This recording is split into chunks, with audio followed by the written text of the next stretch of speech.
Assalamualaikum warahmatullahi wabarakatuh. Halo teman-teman semuanya, selamat datang kembali di Bincang Asik seputar hukum atau Bisik Hukum episode ke-6.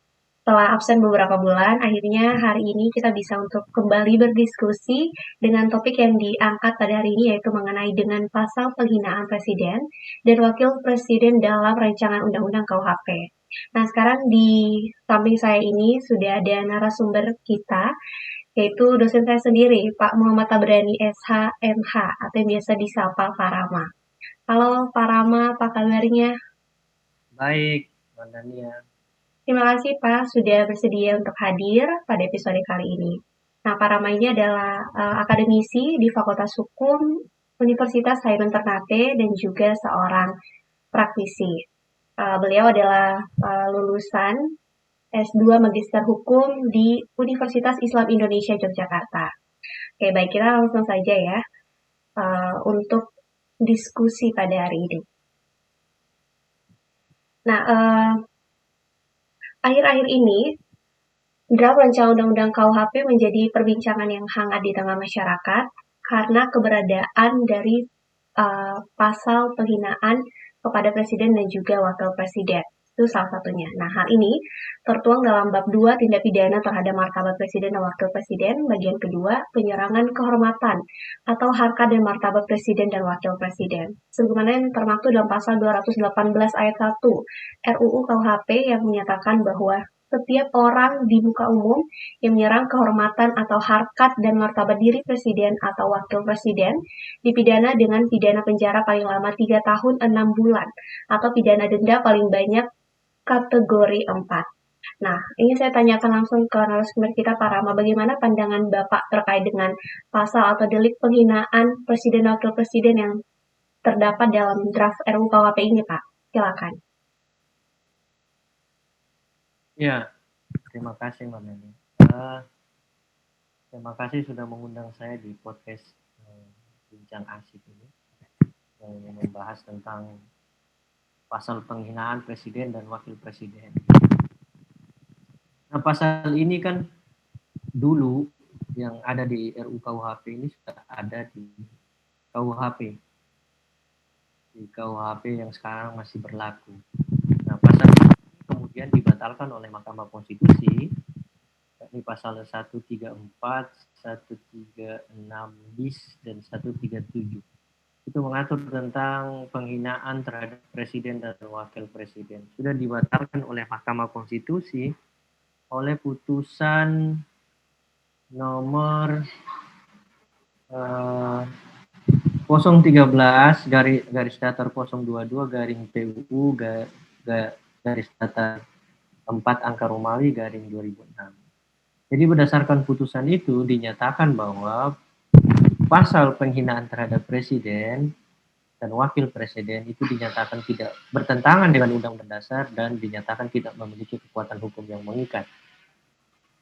Pertimbangan hukum Mahkamah Konstitusi adalah bahwa pasal ini bertentangan dengan prinsip persamaan di depan hukum dan pemerintahan, kemudian bertentangan dengan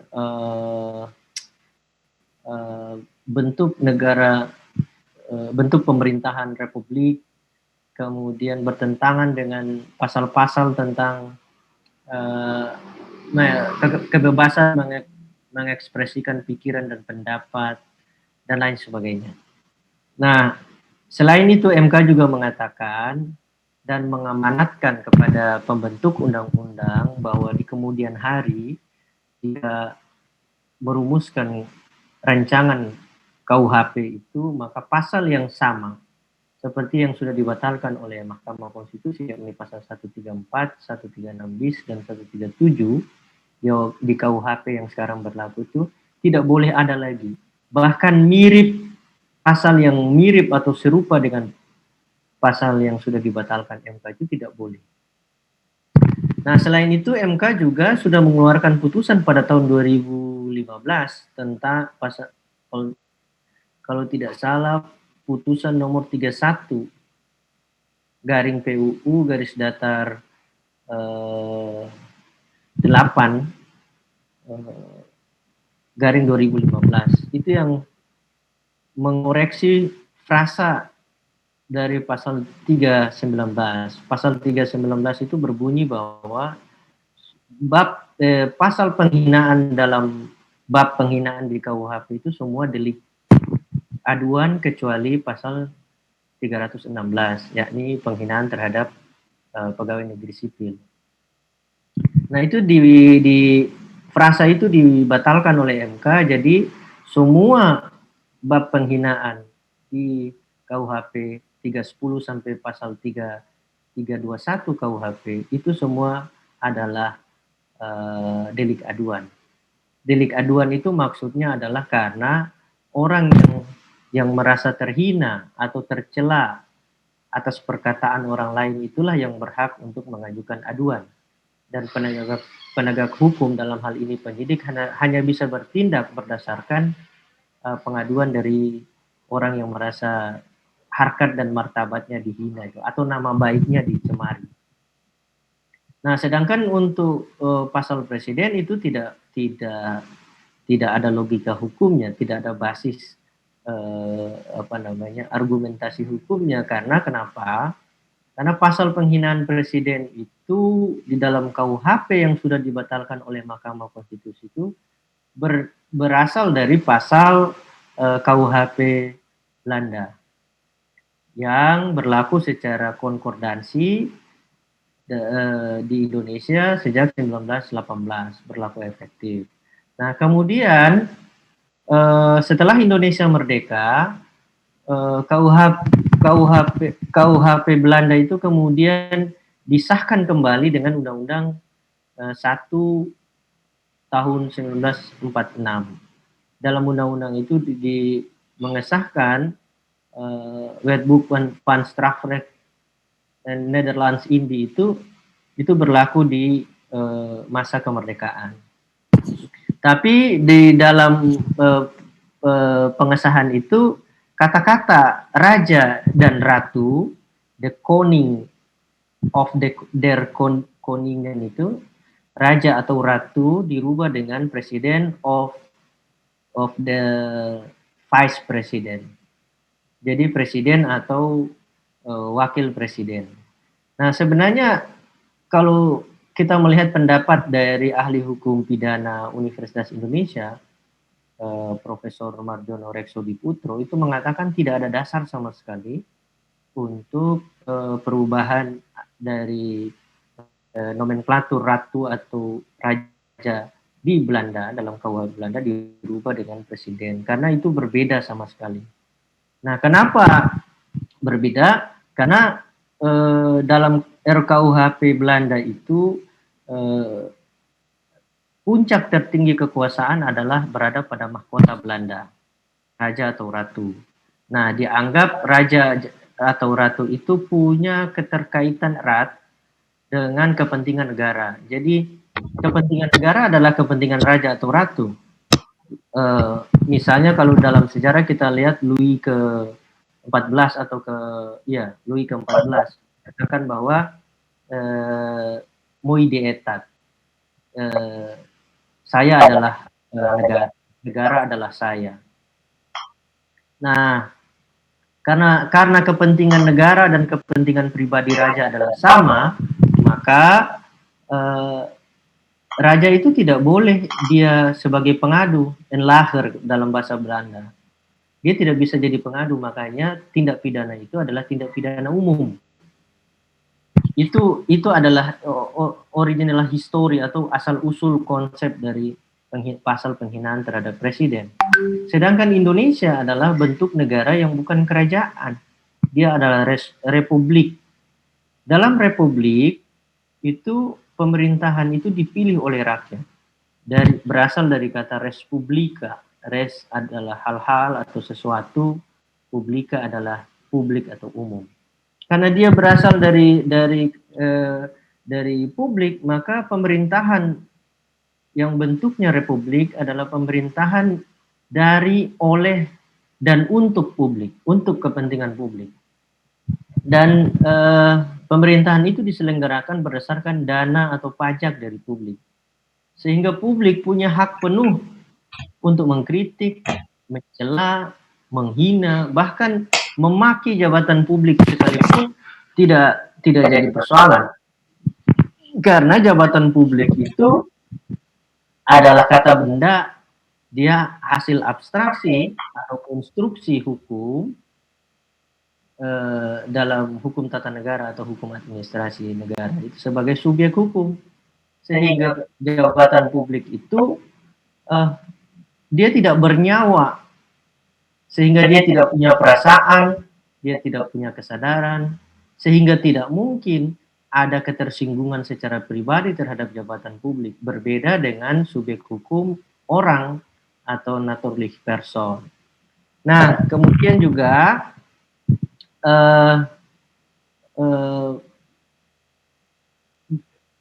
setelah amandemen Undang-Undang Dasar, kedaulatan di dalam negara itu berada di tangan rakyat. Itu pasal 1 ayat 2 Undang-Undang Dasar itu. Nah, artinya kedaulatan itu berada pada publik, sehingga publik berhak untuk mengkritik, mengevaluasi kerja pemerintahan. Jika pasal ini tetap dipaksakan, kemudian disahkan oleh DPR di bulan Juli ini, yang katanya akan disahkan bulan Juli ini, maka pasal itu sewaktu-waktu dapat digunakan untuk memberangus kebebasan publik, kritik publik, dan lain sebagainya. Karena bisa ditafsir oleh penegak hukum di lapangan bahwa kritik terhadap presiden dan wakil presiden yang notabene adalah jabatan publik sebagai suatu penghinaan terhadap martabat atau dignity dari presiden dan wakil presiden. Itu kira-kira, Mardania. Baik Pak, jadi kalau misalkan kita lihat dari aspek historisnya atau sejarahnya, memang delik atau pasal penghinaan kepada presiden dan wakil presiden ini awalnya ditujukan untuk melindungi dan juga menghargai harkat dan martabat dari ratu dan juga raja ya, waktu saat itu di zaman Belanda, KUHP Belanda. Nah, dan tentunya ini tadi menurut Bapak ini tidak relevan diterapkan di Indonesia yang bentuk negaranya republik, di mana presiden memiliki kedudukan sebagai kepala negara dan juga kepala pemerintahan. Nah, ini kan pasal penghinaan kepada presiden wakil presiden kan pernah diuji di Mahkamah Konstitusi dan telah dinyatakan inkonstitusional oleh Mahkamah Konstitusi. Namun nyatanya saat ini pemerintah kita lihat tidak menjalankan putusan MK. Bagaimana nih Pak konsekuensi hukumnya apabila nanti setelah ketok palu pasal penghinaan presiden dan juga wakil presiden ini tetap diakomodir dalam rancangan undang-undang KUHP? Bagaimana Pak konsekuensi hukum? Ya, konsekuensi hukumnya yang pasti pasal ini akan tidak memiliki landasan atau fundamental konstitusional yang kokoh, tidak punya legitimasi konstitusional berdasarkan Undang-Undang Dasar, karena MK menguji pasal yang serupa atau mirip dengan pasal yang sekarang ada di dalam RKUHP, itu menyatakan bahwa pasal itu bertentangan dengan Undang-Undang Dasar, dengan prinsip, asas, maupun ketentuan-ketentuan norma dalam Undang-Undang Dasar, yakni Indonesia sebagai negara hukum yang demokratis, berbentuk republik, berkedaulatan rakyat, serta menjunjung tinggi hak asasi manusia. Nah, MK menganggap tidak relevan lagi jika dalam KUHP-nya masih memuat pasal-pasal yang menegasi prinsip persamaan di depan hukum, mengurangi kebebasan mengekspresikan pikiran dan pendapat, kebebasan akan informasi, dan prinsip kepastian hukum. MK menyatakan bahwa pasal penghinaan terhadap presiden itu bertentangan dengan hal-hal itu, dengan prinsip-prinsip itu. Sehingga toh kalau ini dipaksakan oleh pemerintah tidak mau mendengar aspirasi publik dan tetap bersama dengan DPR mengesahkan ini, maka sewaktu-waktu pasti dibatalkan MK apabila ini diajukan oleh warga negara ke Mahkamah Konstitusi untuk diuji. Nah, ini persoalannya adalah persoalan KUHP. KUHP di banyak negara, terutama negara-negara maju, adalah bentuk dari sebuah cerminan peradaban hukum suatu bangsa. Nah, peradaban hukum suatu bangsa itu artinya membuat KUHP dengan jangka waktu yang lama, sebuah masterpiece, sebuah hasil pemikiran, hasil peradaban yang tinggi dari suatu bangsa yang menyusun sebuah KUHP-nya. Nah, kalau KUHP Indonesia yang nanti disahkan ini kemudian dibatalkan oleh Mahkamah Konstitusi dalam jangka waktu 1 tahun atau 2 tahun setelah disahkan, maka artinya kualitas dari KUHP yang disahkan ini oleh pemerintah itu KUHP yang buruk, yang tidak memenuhi standar-standar prinsip-prinsip hukum, asas-asas hukum yang diatur di dalam Undang-Undang Dasar. Artinya ini merupakan catatan sejarah yang buruk bagi pemerintah apabila tetap mengesahkan ini kemudian dibatalkan oleh Mahkamah Konstitusi. Dan ini menjadi legacy yang kotor maupun tercela bagi para penyusunnya, para akademisi, para profesor yang dibalik dari usulan RUKUHP ini. Saya kira itu, Marlina. Baik, Pak.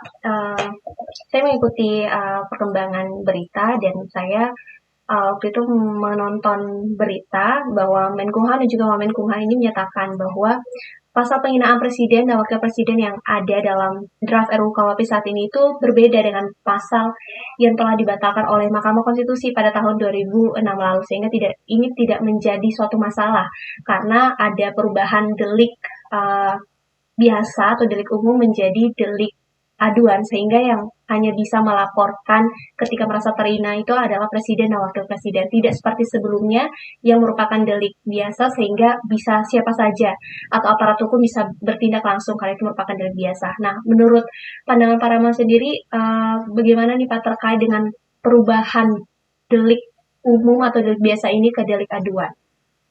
Ya, jadi itu tadi yang saya jelaskan di awal bahwa delik umum itu dalam pasal penghinaan terhadap presiden yang lama yang sudah dibatalkan MK itu karena pasal itu diambil sejarahnya itu mengatur tentang raja atau ratu. Nah, sehingga kepentingan negara dengan kepentingan raja atau ratu itu sulit dibedakan. Sehingga raja atau ratu tidak mungkin jadi pengadu. Anklager bahasa Belandanya, tidak mungkin jadi pengadu karena dia dengan kepentingan negara sama, sehingga tidak perlu ada pengaduan. Aparat penegak hukum dapat menindak orang yang menghina jabatan ratu atau raja itu, martabat atau dignity dalam bahasa Inggris. Nah, sedangkan dalam sebuah negara republik, presiden itu jabatan publik, jabatan politik, dia dipilih oleh publik. Oleh karena itu tidak masuk akal kepentingannya berbeda antara kepentingan negara dengan kepentingan pribadi.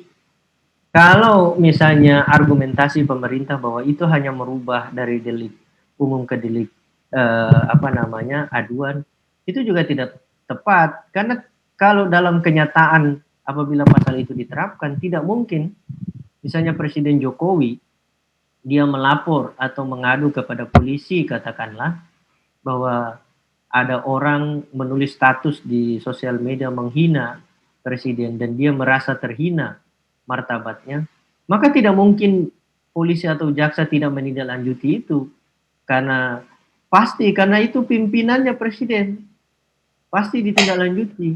Apabila tidak ditindaklanjuti pasti dicopot itu, tidak mungkin tidak dicopot. Jadi ini akan berbahaya. Dan kata Thomas Hobbes itu akan melahirkan Leviathan, monster yang akan memberangus kebebasan publik. Ini potensi ancaman bagi kehidupan demokrasi Indonesia. Yang kedua adalah di dalam putusan MK itu sudah dinyatakan tegas bahwa pasal yang sama saja atau yang mirip saja dengan pasal yang sudah dibatalkan itu tidak boleh lagi dihidupkan dalam RUU KUHP, apalagi ini tetap dipaksakan. Soal konsep dignity yang dinyatakan di dalam naskah akademik RUU KUHP yang saya baca itu ternyata dianggap presiden adalah personifikasi dari negara. Nah, paham ini sebenarnya, pandangan ini adalah pandangan yang feudalistik. Itu di zaman kerajaan bahwa raja itu penjelmaan dari negara. Itu yang saya kutip tadi kata Louis, Raja Prancis ke-14 itu, bahwa dia bilang negara adalah dia dan dia adalah negara. Jadi kepentingan negara sama dengan kepentingan pribadi dia. Nah, tapi kalau dalam sebuah negara republik, konsep dignity itu tidak dianggap. Ya, itu bisa berlaku apabila presiden bertindak atas sebagai wakil negara dalam pergaulan internasional. Jadi dignity presiden itu adalah dignity atau martabat bangsa Indonesia. Di dalam pergaulan internasional, presiden Indonesia itu mewakili martabat bangsa Indonesia. Sehingga itu dia harus dilindungi martabatnya karena perwakilan dia adalah perwakilan martabat bangsa Indonesia. Sehingga dalam hukum internasional itu dikenal adanya diplomatik namanya diplomatik imunitas dan privilege atau kekebalan dan keistimewaan diplomatik. Jadi misalnya begini, ada satu prinsip dalam hukum internasional bidang ekstradisi bahwa penjahat tindak pidana politik itu tidak bisa dilakukan ekstradisi, tapi atau dalam istilah hukumnya, hukum internasional itu non extradition of political criminals. Nah, tapi kalau ada pengecualian prinsip hukum internasional itu apabila pelaku kejahatan itu ternyata dia berbuat kejahatan ditujukan kepada presiden suatu negara, maka ekstradisi itu dapat dilakukan terhadap political criminals atau pelaku kejahatan kriminal, kejahatan politik. Jadi itu pengecualian itu. Atau misalnya contoh lain pasal 142 KUHP yang menyebutkan bahwa setiap orang dengan sengaja menghina kepala negara asing di Indonesia. Nah, itu juga adalah pengejawantahan dari prinsip tadi dalam hukum internasional. Sehingga berbeda konsep dignity, martabat presiden dan wakil presiden mewakili negara atau sebagai head of state, martabat negara di kancah internasional dalam pergaulan hukum internasional dengan kedudukan presiden berhadapan dengan rakyatnya sendiri atau publik tadi. Yang oleh Undang-Undang Dasar disebutkan bahwa publik memiliki kedaulatan yang tertinggi. Itu mungkin jawaban saya. Baik, Pak. Padahal kan putusan Mahkamah Konstitusi ini sifatnya final, mengikat dan juga erga omnes ya Pak, atau mengikat umum, sehingga sepatutnya pemerintah harus bisa untuk mengindahkan atau menjalankan putusan dari Mahkamah Konstitusi ini. Baik Pak, terima kasih banyak Pak, banyak sekali yang tadi sudah Pak sampaikan sehingga menambah insight bagi saya dan kepada teman-teman yang nonton pada hari ini, dan itulah mengapa ya tadi diskusi bisa saya tarik kesimpulan bahwa banyak alasan sehingga kita harus menolak usulan memasukkan atau menghidupkan kembali pasal penghinaan presiden dan wakil presiden dalam RUU KUHP.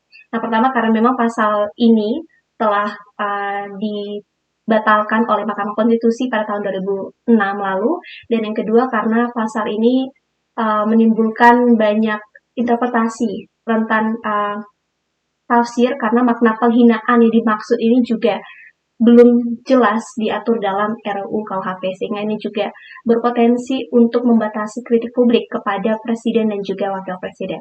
Sekali lagi terima kasih Pak Rama, dan buat teman-teman jangan lupa untuk buat teman-teman jangan lupa untuk subscribe agar tidak ketinggalan episode selanjutnya, dan juga jika ada pendapat lain bisa tulis komentarnya di kolom komen. Terima kasih. Wassalamualaikum warahmatullahi wabarakatuh. Terima kasih, sama-sama.